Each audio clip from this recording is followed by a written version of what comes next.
So hi guys, இன்னைக்கு வந்து date 16.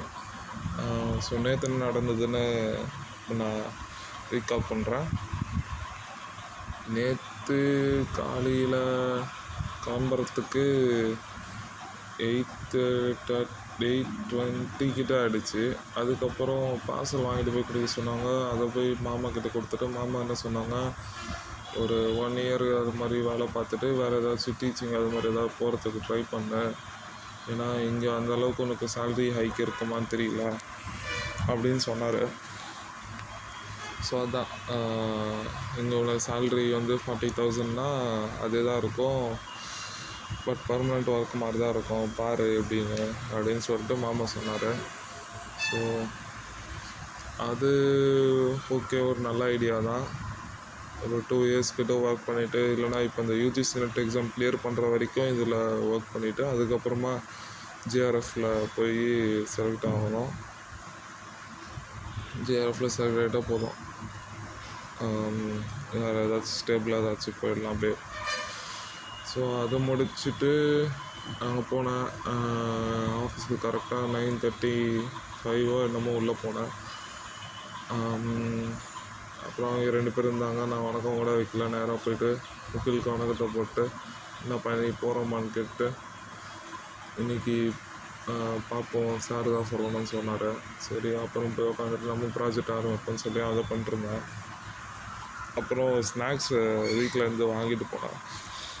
வீட்டிலேருந்து ஒரு 3 பொட்டலம் ஒன்று வாங்கிட்டு, இந்த தேங்காய் பிஸ்கட் அதெல்லாம் வாங்கிட்டு போனேன். அதில் தேங்காய் பிஸ்கெட்டு பிடிக்கலன்னு சொல்லிட்டாங்க. இது கிடையாது, அந்த உருண்டையாக இருக்கும், அதை வாங்கிட்டு வந்து சொல்லி அனுப்பிவிட்டாங்க. சரி, இப்போதைக்கு இது இருக்குது சாப்பிடுங்கன்னு சொல்லிட்டு அது வந்து காலி பண்ணிட்டாங்க வச்சுக்கோங்க. அப்புறம் மற்ற 2 அந்த கார சேவ் மாதிரி ஒன்று, அதுக்கப்புறம் நெய் பிஸ்கெட்டு எல்லாம் இது நல்லா 2மே நல்லா இருக்குதுன்னு சொல்லி அதை ஃபுல்லாக காலி பண்ணிட்டாங்க. இதுக்கப்புறம் அதித்திக்கு பர்த்டே, அவங்க வந்து கிட்கேட் ஒன்று கொடுத்தாங்க. அதை சரி அவங்களுக்கு கொடுக்கலாமா நம்மன்னு யோசிச்சுட்டே இருந்துட்டு, அப்புறம் வீட்டுக்கு எடுத்துகிட்டு போயிடலாம் அப்படின்னு சொல்லி எடுத்துகிட்டு வந்துட்டேன். அதுக்கு ஆக்சுவலாக மதியானம் யோசிச்சு சரி கொடுக்கலான்னு, அப்புறம் அவங்களே வந்து அவங்கக்கிட்ட பர்த்டே விஷஸ் சொல்லிவிட்டு வாங்கிட்டாங்க. ஸோ தட் நான் தரத்துக்கு ஆப்பர்ச்சுனிட்டி எதுவும் கிடைக்கல. அப்புறம் நான் வந்து போயிட்டு முறுக்கு காராசேவ் கொடுத்துட்டு வந்தேன். அது முடிஞ்சிட்டு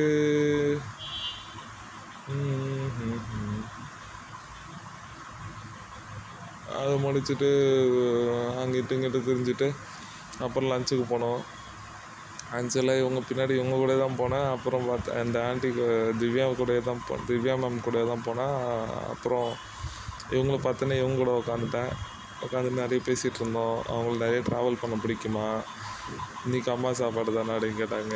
நான் அம்மா சாப்பாடு தாங்க டெய்லியும், நானே எங்கே சமைக்கிறது அப்படின்னு சொல்லிட்டு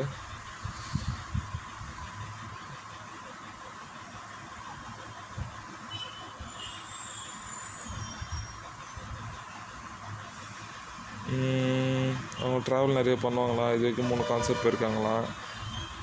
கான்சர்ட்ஸ்லாம் போக இன்ட்ரெஸ்ட் இருக்குதுன்னு சொன்னாங்க. எனக்கு இன்ட்ரெஸ்ட்லாம் இல்லை, பட் போனால் அதை கம்ப்ளீட்டே பண்ணலை. ஆக்சுவலாக இன்ட்ரெஸ்ட் இல்லைன்ற மட்டும் சொல்லிட்டு வந்துட்டேன். அதை அவங்க எப்படி எடுத்துப்பாங்கன்னு தெரியல.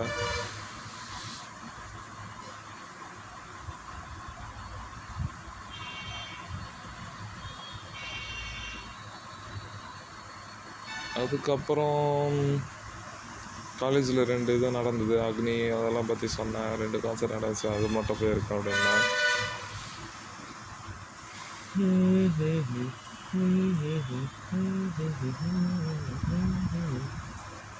அதுக்கு அப்புறம் வேறு நிறைய பேசிகிட்டு இருந்தோமே. அவங்க யூபிஎஸ்சி ஏன் சூஸ் பண்ணாங்கன்னு கேட்டேன். அது 23 முடிச்சுட்டு அதுக்கப்புறம் என்ன பண்ணிங்கன்னா, அப்புறம் பார்த்தா 4 இயர்ஸ் டிகிரி, அது பிஎஸ்சி ஹார்டிகல்ச்சர். பிளான்ட்டை பற்றி படிக்கக்கூடாதுன்னு சொல்லி 12th ரொம்ப கஷ்டப்பட்டாங்க. அதுக்கப்புறம் பார்த்தா இதே பிளான்ட்டை பற்றி தான் படிக்கணும்னு சொல்லி இந்த கோர்ஸ் தான் கிடச்சிது காலேஜில். சரி, அப்புறம் அதை படிச்சுட்டு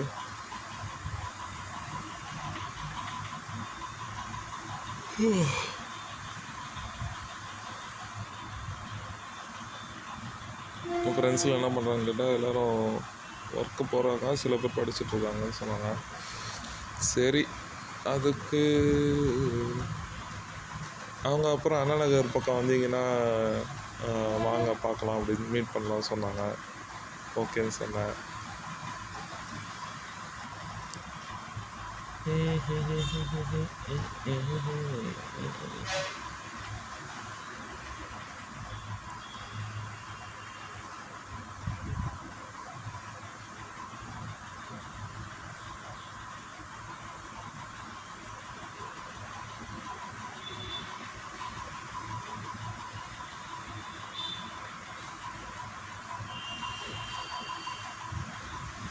மேபி அதான் இப்போ அந்த கிளமண்டைன் கதையில் அவங்க வந்து ஒரு கொஞ்சம்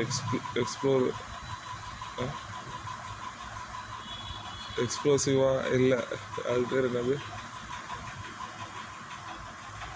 எக்ஸ்ட்ரோவர்ட்டாக இருப்பாங்க. அதில் அதே மாதிரி இப்போ அவங்க ஸ்டார்டிங்கில் என்கிட்ட வந்து இதெல்லாம் கேட்டாங்கன்னு சொல்லி மேபி இப்போது நான் வந்து அந்த ரோலை ஸ்விட்ச் பண்ணணுமோ என்னமோ தெரியல. நான் ஒழுங்காக கரெக்டாக காலையில் போயிட்டு சிக்னல்ஸ் கொடுக்கறது இல்லை, அதனால அவங்க மேபி இதில் இருக்கலாம், ஏன் இவன் வந்து இப்படி இருக்கான், கூட வேறு யாராவது இருந்தால் இந்த மாதிரி தான் நடந்துப்பான் அப்படின்னு சொல்லி அவங்க ஏதாச்சும் தெரியல. நீ என்னடா எல்லாத்தையும் போட்டு யோசிச்சுட்ருக்க, யோசிக்காதடா, நடக்கிறத அண்ணாக்கிட்ட பேசும்போது தெளிவாக பேசு. அவங்க ஏதாவது கேட்கும் போது கொஞ்சம் யோசித்து பதில் சொன்னோன்னா மேபி அதை வச்சு அவங்களுக்கு ஒரு நல்ல இம்ப்ரெஷன் உண்டாகலாம். அதை விட்டுட்டு நீயே இப்போ ஒரு பர்செப்ஷன் கிரியேட் பண்ணி வச்சுட்டு அவங்க எப்படி நினைப்பாங்க அப்படி நினைப்பாங்கன்னு கடைசியில் அங்கே போயிட்டு ஆனால் நேற்று வந்து I felt no shivering, like ஸ்டார்டிங்கில் கொஞ்சம் வேறு இடத்துல பார்த்து பேசிகிட்டு இருந்தேன் அங்கே இங்கேன்னு. அதுக்கப்புறம் நேராக அவங்க கண்ணை பார்த்து பேச ஆரம்பித்தேன். அவங்களும் வந்து ஓரளவு கம்ஃபர்டபுள் ஆகிட்டாங்க. ஓகே, ஏதோ போகுது. அவங்களும் வந்து யூஜி ஏதோ தான் பண்ணேன்னு சொன்னாங்க, பிஜி ஒன்றும் பண்ணலை. அடுத்து இவங்க தம்பி வந்து காரோனியா காலேஜோ கற்பகம் ஏதோ ஒரு காலேஜ், கேசிடி இல்லை கற்பகம் தான் நினைக்கிறேன், அங்கே படிக்கிறேன்னு சொல்லிட்டு இருந்தாங்க, எம்பிஏ பண்ணுறாங்கன்னு. அப்போ தம்பி ஏஜ் தான் எனக்கா?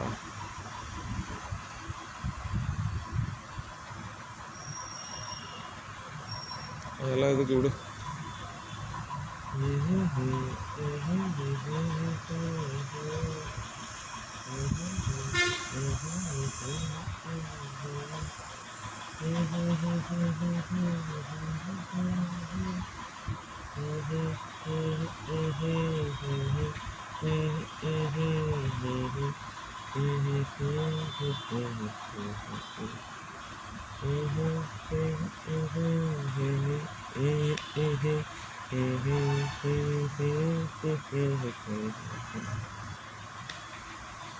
சரி, நெக்ஸ்ட் என்னாச்சு? அதுக்கப்புறம் கீழே வந்தேன் இன்னைக்கு.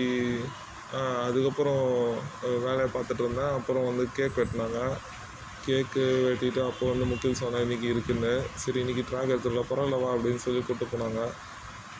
அப்புறம் எப்படியோ ஃபேஸ் ஐடி எல்லாம் காமிச்சு எப்படியோ போயிட்டேன்னு வச்சுக்கோங்களேன். அப்புறம் போனோடனே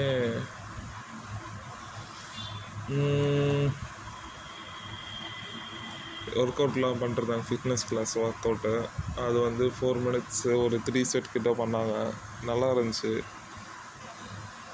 ஓவரால் நல்லா ஹை இன்டென்சிட்டி ட்ரைனிங் மாதிரி அது. ஸோ அதை முடிச்சுட்டு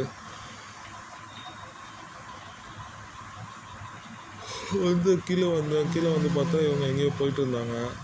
சரி, எங்கே போட்டு விட்டேன் நான்.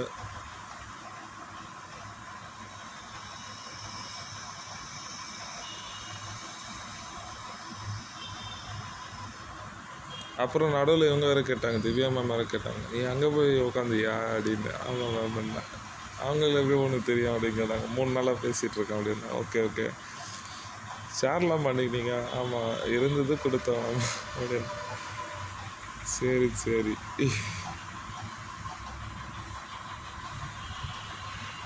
அந்த இது மிச்சரங்கன்னு கேட்கும் போதும் அதே தான் நடந்துச்சு.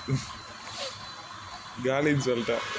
அவங்க உடனே இவங்கிட்ட புவி அண்ணா கிட்ட கேட்டாங்க எங்கன்னு. நான் அங்கே பார்த்தேனே கவர் அப்படின்னாங்க. அங்கே கொடுத்தேன், அவங்க சாப்பிட்டு அவங்க காலி பண்ணிட்டுருப்பாங்க அப்படின்னு சொன்னேன். சரி, இதெல்லாம் வந்து டவுட் ஆகியிருக்கும் அவங்களுக்கு.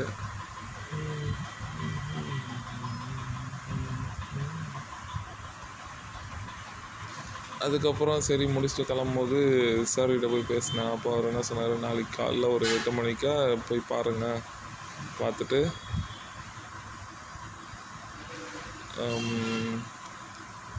8 மணிக்கா வந்து நான் உனக்கு கால் பண்ணுறேன், நீங்கள் டேரெக்டாகவே அங்கே போயிடலாம் அப்படின்னு சொல்லிட்டு சொன்னார். ஓகேன்னு சொல்லி நானும் முக்கிலும் அங்கே டேரெக்டாக போகிற மாதிரி முடிச்சுட்டு